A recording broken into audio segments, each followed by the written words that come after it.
Ready mga karods. Balat tayo ng mais para pang tanim. Try natin mag hugas mais ngayong December sa katapusan. Medyo marami ng corn beetle. Pili lang tayo ng mas na hindi sira yung mga buto. Ito yung napili natin para pang similya. Tanim tayo bukas ng mais para pang sugba at saka pang laga. Mais na sige-sige tawagin. Ano to?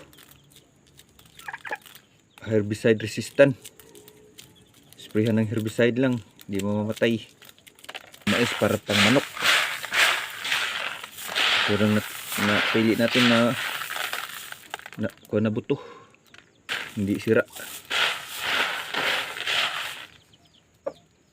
Sige, madali lang kainin